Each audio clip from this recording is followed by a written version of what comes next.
नमस्ते सदा वत्सले मातृभूमि।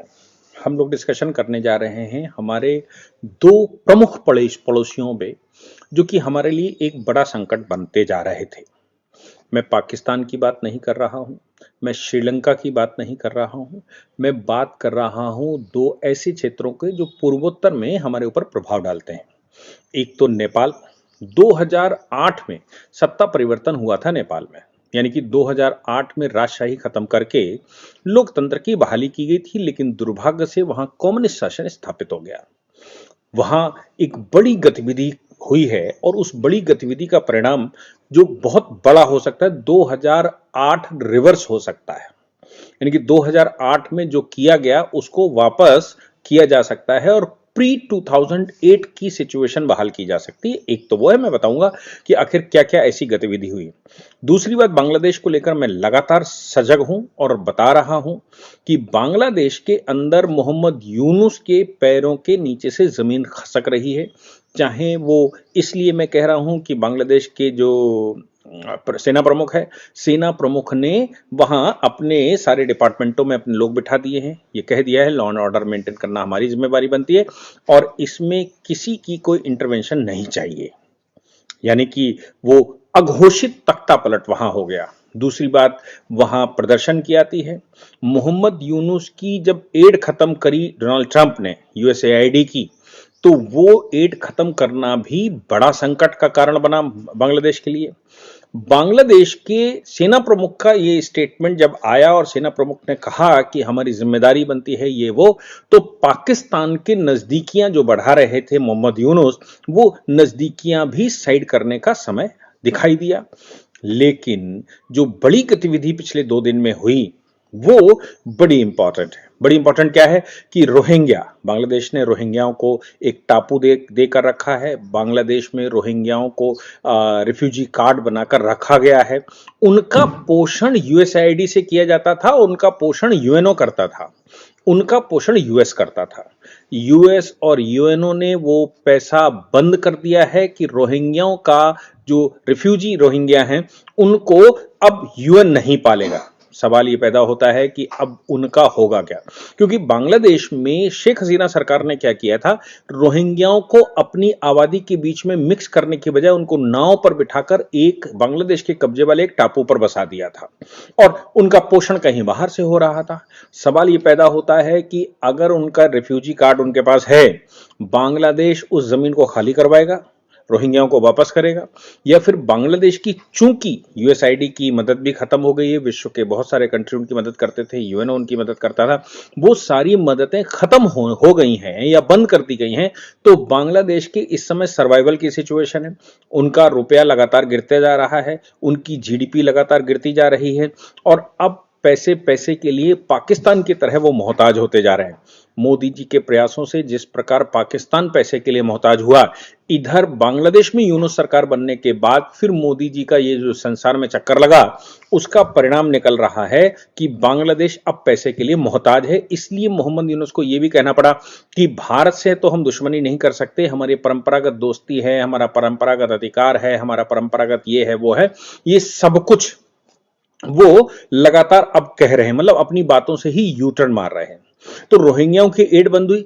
दूसरा जो सबसे बड़ा काम हुआ वो था महिलाओं का प्रदर्शन। पूरे बांग्लादेश में लाखों महिलाओं ने प्रदर्शन किया सरकार के खिलाफ। अब वो प्रदर्शन इसलिए क्योंकि रमजान का महीना चल रहा है और 8 वर्ष की एक बालिका का रेप एक 40 साल के मौलाना या वो रिलीजियस स्पीचर ने कर दिया है, वो सॉरी टीचर ने कर दिया है। इस मतलब मदरसे के टीचर ने एक 8 साल की बच्ची जो उसके यहां पढ़ने आती थी उसका रेप किया है। आप सोच लीजिए कि रमजान के महीने में भी ये मानते नहीं है। इस सिचुएशन में बांग्लादेश की सभी महिलाओं ने, अब वो ये कहना उचित होगा मुझे लगता है कि महिलाएं कोई ना कोई अवसर ढूंढ रही थी, क्योंकि बांग्लादेश की स्थिति बहुत ज्यादा खराब हो चुकी है। शेख हसीना सरकार के खिलाफ जो मोहम्मद यूनुस के अगेंस्ट में जो स्टेटमेंट आया था United nation human right commission के चेयरमैन का, उसने कहा था कि उसकी उनकी हत्या करने का भी षड्यंत्र था। वो तो उस समय भारत और बांग्लादेश का सेना प्रमुख एक्टिव हो गया, जिसकी वजह से शेख हसीना को जिंदा भारत में ले आया गया। लेकिन महिलाओं के अगेंस्ट में ये सरकार बहुत कुछ कर रही है या ढील दे के रखी, क्योंकि चरमपंथी इस समय हावी हो चुके हैं और चरमपंथियों को कोई मतलब नहीं है कि आप कौन से रिलीजन के हैं, चरमपंथियों को कोई मतलब नहीं है कि आप कौन हैं। चरमपंथी तो चरमपंथी होते हैं, चरमपंथियों को केवल वो दिखता है जो वो करना चाहते हैं, जितना अत्याचार कर सकते हैं। इसलिए महिलाओं ने प्रदर्शन किया है और वहां की बहुत सारी मुस्लिम महिला एक्टिविस्ट उन्होंने ट्वीट किए हैं, उन्होंने लेटर लिखे हैं और ये कहा है बांग्लादेश में महिलाओं की सुरक्षा लगभग खत्म हो गई है, ये सुरक्षा बहाल करना सरकार की जिम्मेदारी बनती है, अदरवाइज हम बड़ा आंदोलन करेंगे। इस बात को ध्यान में रखते हुए मोहम्मद यूनुस ने भी महिलाओं के विषय में अपना स्टेटमेंट दिया और कहा नहीं ये होना ही चाहिए, और जो वो बैलेंसिंग कर सकते थे वो सारी बैलेंसिंग की। बांग्लादेश में अब अगर महिला आंदोलन बढ़ता है, पैसा पहले से नहीं है, रोहिंग्याओं की सब्सिडी बंद कर दी गई है, रोहिंग्या क्या अत्याचार मेनलैंड पर आकर मचाएंगे या ये उनको रोक पाएंगे? ऐसा लग रहा है कि बांग्लादेश अब बहुत विकराल स्थिति में फंस चुका है। लेकिन ये शेख हसीना के लिए सारे अच्छे मूवमेंट हैं, क्योंकि इन परिस्थितियों को अगर और बढ़ा देखा गया तो ये निश्चित है कि शेख हसीना फिर से जो चुनाव होने की बात चल रही है, वहां चुनाव जीतकर फिर से सत्ता में आने की पूरी संभावना है।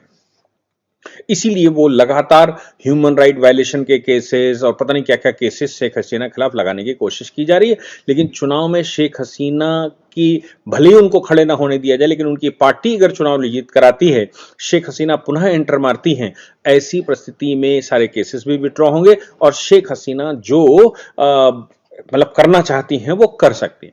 दूसरी बात, मैंने कहा कि हमारे पड़ोसी नेपाल में भी, नेपाल के राजा जो 70 वर्ष से ऊपर के हैं वो पुनः वापस आए। 2008 में फ्लैट किया था, 2008 में उनको हटाया गया था और 2008 के बाद वो वहां नेपाल में बहुत कुछ गलत चल रहा था। नेपाल में भी यूनाइटेड स्टेट और यूएस, मतलब यूएस ने जो 95 अरब डॉलर की एड चल रही थी, यूएसआईडी की भी एड चल रही थी, वो सारी एड रोक दिए है। ऐसी परिस्थिति में नेपाल पहले तो जीडीपी से जूझ रहा है, दूसरी बात नेपाल के ऊपर कर्जा उसकी जीडीपी का 50% से ऊपर हो गया है और ओली सरकार भले ही चीन का दर्शन कराई हो, लेकिन ओली सरकार बहुत बुरी फंसी हुई, क्योंकि भारत भी हाथ खोलकर उनकी मदद नहीं कर रहा है। भारत भी ये सोचकर बैठा होगा कि जब तुम भुगत लोगे तब हम निपटेंगे। अब इसी बीच में जब नेपाल की इकोनॉमिक सिचुएशन बहुत खराब हो, ऐसी सिचुएशन के बीच में राजा का प्रवेश और राजा के प्रवेश के बाद प्रदर्शन और नारे, जो कहा गया कि महल खाली करो कि राजा आ रहे हैं, हिंदू शासन फिर स्थापित करो, राजा का महल खाली करो, नेपाल को हिंदू राष्ट्र बनाओ, ऐसे बहुत सारे नारे लाखों लोगों ने नेपाल में लगाए। राजा एयरपोर्ट से लेकर और राजा के महल तक जब वो गए हैं तो ऐसा कहते हैं कि हजारों हजार लोग वहां आंसू बहाते दिखाई पड़े। लाखों लोग ये प्रेस कर रहे थे कि राजा का शासन ज्यादा अच्छा था, हिंदू राष्ट्र तो था 2008 तक। ये ध्यान देने की बात है कि 2008 तक नेपाल हिंदू राष्ट्र था और उसके बाद कम्युनिस्टों ने शासन किया। कम्युनिस्टों ने शासन किस आधार पर वहां भड़काया था वो उसको भी समझ लेना चाहिए। कम्युनिस्टों ने वहां पर जो आंदोलन किया था वो ये कह के किया था कि नेपाल का राजा भारत के पक्ष में खड़ा दिखाई देता है। भारत में रामायण उन्होंने खोलकर बताना शुरू किया कि रामायण काल में जनकपुरी कहां तक थी, अयोध्या तक, सरयू के इस पार जनकपुरी और सरयू के उस पार अयोध्या हुआ करती थी, ऐसा भड़काया और कहा कि ये सब ये सब राजा की कारस्तानी है। राजा ने ये सारी जमीनें उनके वंशजों ने, उनके पूर्वजों ने ये सारी जमीनें हिंदुस्तान को दे दी। ये भी भड़काया गया कि राजा विलय करना चाहता था हिंदुस्तान के अंदर और उस समय नेहरू अगर मना ना करते तो नेपाल का अस्तित्व खत्म हो चुका होता। इसलिए राजा और उसका जो परिवार है वो भारत का लॉयलिस्ट है, इसलिए उसको हटाना आवश्यक है, नेपाल की अस्मिता के लिए हटाना आवश्यक है, नेपाल की स्वतंत्रता संप्रभुता के लिए हटाना आवश्यक है। इन बातों को भड़काकर, रामायण का उद्धरण देकर और तमाम फर्जी डॉक्यूमेंट दिखाकर देश में एक आंदोलन खड़ा किया गया और राजा को सीट छोड़नी पड़ी। लेकिन ये बात ध्यान देने की है कि 16-17 वर्षों में ही ये बात सामने निकलकर आ गई कि ये लोग जो शासन कर रहे हैं ये नेपाल को चीन के हाथों में देना चाहते हैं। उधर डोनाल्ड ट्रंप के बैठने के बाद मोदी जादू उनके ऊपर चला और परिणाम निकला कि जो मदद आती थी वो मदद बंद हो गई। नेपाल एक पहाड़ी राज्य है। पहाड़ी राज्यों की सीमांत प्रदेशों की सबसे खास बात यह होती है कि सरकारें, जो चक्रवर्ती सम्राट बैठता है उसको उन सरकारों की मदद करनी पड़ती थी। जब भी नेपाल चक्रवर्ती रहा होगा या नेपाल चक्रवर्ती साम्राज्य का हिस्सा रहा होगा या फिर जो भी बॉर्डर के स्टेट हैं, चाहे हम अरुणाचल प्रदेश की बात कर लें, हम उत्तराखंड की बात कर लें, हम हिमाचल प्रदेश की बात कर लें या नॉर्थ ईस्ट के सभी प्रदेशों की बात कर लें, ये जो बॉर्डर स्टेट है जम्मू कश्मीर सहित, इनमें तो परमानेंट सिक्योरिटी की दृष्टि से खर्चा ही होता है। इनकी प्रोडक्टिविटी बहुत ज्यादा नहीं होती। अगर इन राज्यों में बहुत ज्यादा प्रोडक्टिविटी होगी तो उसका परिणाम वहां के एनवायरनमेंट पर पड़ता है। अब चूंकि नेपाल भी उसी श्रेणी का बहुत छोटा सा देश जरूर है, लेकिन भारत के हिसाब से देखोगे तो एक छोटा सा प्रांत है। इस परिस्थिति में नेपाल इंडस्ट्रियल स्टेट बनना थोड़ा मुश्किल काम है। चूंकि बर्फ से डेजर्ट है वहां पर, इसलिए खेती बाड़ी का भी काम बड़ा मुश्किल है। तो नेपाल बिना मदद के बहुत लंबे समय तक सरवाइव नहीं कर सकता। भारत के साथ जिस समय नेपाल खड़ा दिखाई देता था राजा के टाइम पर, भारत सरकार उनकी मदद करती थी, उनके नागरिकों को भारत में जॉब भी ऑफर होता था और यहां तक कि भारत की नौकरियों, भारत में सरकारी नौकरियों में भी ये लिखा जाता था भारत के नागरिक हैं या नेपाल के नागरिक हैं। तो नेपाल के नागरिकों के लिए बहुत सारी वैकेंसियां खुली हुई थी, बॉर्डर भी खुला हुआ था, यहां पर आकर रोजी रोजगार करते थे और वहां जाकर काम करते थे। लेकिन इनके बैठने के बाद, यानी कि कम्युनिस्टों के बैठने के बाद, ये परिस्थिति थोड़ी नेगेटिव हुई। भारत में भी थोड़ी मुश्किलें पैदा हो गई और भारत अब इन परिस्थितियों के लिए तैयार नहीं है, क्योंकि जब आप लगातार हमको नेगोशिएट करोगे, चीन के पक्ष में, चीन के पाले में जाते जा रहे हो, तो फिर हम उतनी ही मदद कर सकते हैं जितनी जनता को पता लगे। बैकडोर से जो मदद सरकार की होती थी वो मदद भारत सरकार अब नहीं कर सकती।